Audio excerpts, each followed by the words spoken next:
नमस्कार मित्रांनो, श्रीमंत कट्ट्यावरती आपल्या सर्वांचं पुन्हा एकदा स्वागत आहे। मी सुजी साठे आपल्या सर्वांचं स्वागत करतो। कसं माहिती आहे का, बरेचसे लोक असतात की ज्यांना भरपूर राग येत असतो आणि ज्यावेळेस राग येतो ना, मग त्यांना कंट्रोल होत नाही आणि मग त्या रागाच्या भरात असं काहीतरी चूक करून जातात ना, मग त्यांना आयुष्यभर पछतावा व्हायला लागतो। इनफॅक्ट परत तेच रिग्रेट करत राहतात की यार माझ्याकडून हे कसं झालं, मला हे करायला नको पाहिजे होतं पण होऊन झाली गोष्ट। इव्हन जर तुम्ही कधी जेलमधून बाहेर जी लोक आलेले असतात त्यांचे जर तुम्ही इंटरव्ह्यू बघितलात किंवा त्यांच्याशी जर कधी बोललात तर ते तुम्हाला एक गोष्ट प्रामुख्याने सांगतील की त्यावेळेस जर मी 5-10 मिनटं माझ्या रागाला कंट्रोल केलं असतं ना, तर माझ्या आयुष्यामध्ये मी जेलमध्ये कधीच गेलो नसतो। म्हणजे हे जे क्षण असतात रागाचे ते इन्स्टंट येतात पण आपलं खूप मोठं नुकसान करून जातात। इनफॅक्ट ज्यावेळेस माणसाला राग येतो ना, त्याचं पूर्ण कंट्रोल स्वतःवरून निघून गेलेलं असतं आणि ते कंट्रोल निघून गेल्यामुळे ना तो ह्या सगळ्या चुका करून बसतो आयुष्यामध्ये। त्यामुळे पहिल्यांदा आपल्या आयुष्यामध्ये स्टॅबिलिटी असणं, आपण स्थिर असणं, प्रत्येक गोष्टीला शांतपणे रिस्पॉन्ड करणं ही प्रामुख्याने आपली गोष्टी असल्या पाहिजेत। जर आपल्याला जास्त राग येत असेल तर आपण पहिल्यांदा त्या गोष्टीसाठी कन्सल्टन्सी घेतली पाहिजे, तज्ज्ञ लोकांशी बोललं पाहिजे, आपण त्याच्यावरती काम केलं पाहिजे। आपण डेली मेडिटेशन असेल किंवा त्या रागाकडे बघणं असेल किंवा तो राग कमी करण्यासाठी आपल्याला काय करता येईल हे आपण बघितलं पाहिजे। नाहीतर आपल्याकडून असं काहीतरी एके दिवशी नुकसान होतं ना, मग आयुष्यभर आपल्याला ते भरता येत नाही। आणि जर तुम्ही स्टडी जर बघितला, ज्यावेळेस पण राग येतो ना माणसाला, त्याच्या पूर्ण शरीरामध्ये विष तयार झालेलं असतं। म्हणजे ज्यावेळेस एखादा नाग फडी काढून एखाद्यावर दंश करतो ना, त्यावेळेस त्याच्या डोक्यामध्ये विष असतं। तसंच ज्यावेळेस माणूस प्रचंड रागाला येतो, ज्यावेळेस तो हायपर होतो ना, त्याच्या बॉडीमध्ये पण ते विष संचारलेलं असतं। जर तुम्ही कधी एखादा व्यक्ती प्रचंड रागाला आला आहे, जर तुम्ही त्याची जर लगेच ब्लड टेस्ट घेतलात ना, तर तुम्हाला या गोष्टी लगेच ऑब्झर्व करायला भेटतील। इन्स्टंट असतं ते खूप, म्हणजे आपल्यामध्ये पण ते विष असतं पण ते सकारात्मक पद्धतीनं बाहेर पडलं पाहिजे। मोस्टली ज्यावेळेस तुम्ही स्पिरिच्युअल प्रॅक्टिसला थोडंसं व्हॅल्यू देता, थोडंसं चांगल्या लोकांच्या, सकारात्मक लोकांच्या सानिध्यामध्ये जाता, स्वतःकडे बघायला शिकता, त्यावेळेस तुमचा राग हळूहळू कमी व्हायला लागतो। पण जर तुमच्या रागाकडे नियंत्रणच नसेल, जर तुमचा आहार योग्य नसेल, जर तुम्ही तामसिक पदार्थ खात असाल, चुकीच्या संगतीमध्ये राहत असाल, किंवा जर जे ॲरोगंट लोक आहेत ज्यांना सत्ता पाहिजे किंवा ज्यांना पोझिशन पाहिजे, अशा लोकांच्या तुम्ही जर सानिध्यात असाल ना, तर ते लोक तुमचा राग हायपर करतात। आणि राग मोस्टली कधी येत असतो माणसाला, ज्यावेळेस त्याच्या एखादी गोष्ट मनाविरुद्ध घडते। म्हणजे माणसाची एक थॉट प्रोसेस असतं की हे असंच झालं पाहिजे, आणि ज्यावेळेस ती तसं होत नाही ना, मग व्यक्ती हायपर होतो। आणि राग आणि अहंकार हे सख्खे भाऊभाऊ आहेत, ते सोबतच असतात, एकत्र येतात, आपलं खूप मोठं नुकसान करून जातात। अहंकाराशिवाय राग येत नाही, कारण आपल्या मीला ठेस पोचलेली असते, आपल्या मनाविरुद्ध झालेलं असतं। मग ज्यावेळेस आपल्या मीला ठेस पोचते, म्हणजे आपला अहंकार ज्यावेळेस दुखावला जातो ना, मग माणूस रागाला जातो।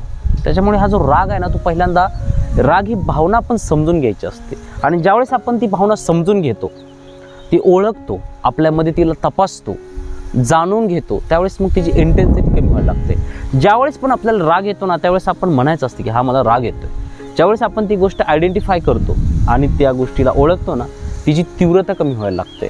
पण मोस्टली आपण अनकॉन्शियसरित्या ॲक्ट करत असल्यामुळे ना, ह्या गोष्टी आपल्या लक्षात येत नाहीत। आपलं संपूर्ण ते नुकसान झाल्यानंतर आपल्या लक्षात येतं की यार मला राग आला होता आणि मी रागाच्या भरात हे काय सगळं करून बसलो। पण ह्या गोष्टी आपण वेळीच थांबवणं खूप महत्त्वाचं असतं। त्यासाठी आपण पहिल्यांदाच प्रयत्न करायचे असतात, प्रिकॉशन्स घ्यायचे असतात। जर आपल्याला खूप राग येत असेल तर आपण तज्ज्ञ लोकांचं मार्गदर्शन घेणं, तज्ज्ञ लोकांच्या संपर्कात राहणं, चांगला सत्संग फॉलो करणं खूप महत्त्वाचं असतं। नाहीतर एके दिवशी आपलं असं नुकसान होतं ना, त्यावेळेस वेळ निघून गेलेली असते। नंतर आपण काही जरी करण्याचा प्रयत्न केला ना, तरी ती पोकळी भरून निघत नसते। आपलं जे रिलेशन खराब झालेलं असतं किंवा जे आपलं नुकसान झालेलं असतं ना, ते परत भरून निघत नसतं। त्याच्यामुळे ना आपण पहिल्यांदाच ह्या गोष्टीवरती कंट्रोल आणायचं असतं। जेव्हा आपण स्थिर व्हायला लागतो, जेव्हा आपण स्टेबल व्हायला लागतो, जेव्हा आपण आपल्या आयुष्यामध्ये शांत व्हायला लागतो ना, मग राग येऊ द्या जाऊ द्या, आपल्याला जास्त फरक नाही पडत। आपण आनंदानं पीसफुली त्या गोष्टीला रिॲक्ट करतो। पण त्याच्यासाठी आपली समज डेव्हलप होणं, आपण त्या गोष्टीसाठी एफर्ट्स घेणं खूप महत्त्वाचं असतं। मोस्टली लोक ह्या गोष्टी करत नाहीत, ते आपल्यापेक्षा कमी दर्जाच्या किंवा जे आपलं ऐकतात, आपल्या पुढे जाऊ शकत नाहीत, अशा लोकांवर ते शाऊट करतात, रागवतात, आणि तो त्यांचा जो राग असतो ना, तो जपून ठेवतात। पण ज्यावेळेस पण आपण एखाद्यावर रागवतो ना, आपण स्वतःकडे बघितलं पाहिजे, हा कमजोर आहे म्हणून मी ह्याच्यावर रागवलं आहे, मी माझ्या बॉसला नसतो रागवलं किंवा मी माझ्यापेक्षा मोठ्या व्यक्तीला नसतो रागवलं। पण हा जो राग आहे ना, तो राग आपण त्यावेळेस आयडेंटिफाय करून तो आपण आपल्या आयुष्यातून घालून टाकायचा असतो। राग येणं चांगली गोष्ट आहे, पण तो आपल्या मर्जीनं आला पाहिजे। विदाऊट मर्जीने जर येत असेल ना तर तो आपलं नुकसान करतो, आपला घात करतो. त्याच्यामुळे ना राग येऊ दे, आपण आपल्या मर्जीने आला पाहिजे, कामापुरता आला पाहिजे आणि तेवढ्यापुरता आला पाहिजे. एवढं जरी आपण समजून घेतलं ना तर आपल्या आयुष्यामध्ये आपण खूप आनंदी राहू शकतो, खूप मॅनेजेबल आपण गोष्टी हँडल करू शकतो. अदरवाईज मग आपलं किती नुकसान होईल आपण नाही सांगू शकत. त्यामुळे ना हे कुठंतरी थांबलं पाहिजे. त्याच्यामुळे प्रत्येकानं स्वतःकडे बघणं, स्वतःचं आत्मनिरीक्षण करणं, स्वतःचं आत्मपरीक्षण करणं खूप महत्त्वाचं आहे. अदरवाईज आपण खूप मोठं नुकसान करून बसू आणि परत आपल्याला समजून घेणारं, समजून सांगणारं कोणीच नसेल, आपल्याला शिक्षा मात्र भोगावी लागेल. त्याच्यामुळे पहिल्यांदा ह्या गोष्टी समजून घ्या, स्वतःचं आयुष्य शांत बनवा, पीसफुल बनवा, तुमच्या आयुष्यामध्ये तुम्ही समाधानी राहा आणि नंतर मग बाकीच्या गोष्टी करा.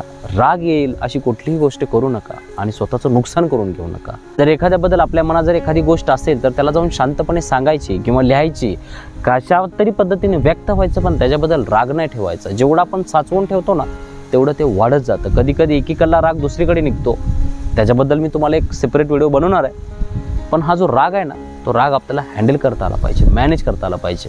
नाहीतर आपलं कधीतरी इतकं मोठं नुकसान होतं ना मग ते आपल्याला मॅनेज नाही करता येत. आयुष्यभर कमवलेलं असतं 2 मिनिटात घालून बसतो आपण. त्याच्यामुळे या गोष्टी समजून घ्या आणि इम्प्लिमेंट करण्याचा प्रयत्न करा, एवढं सांगू इच्छितो.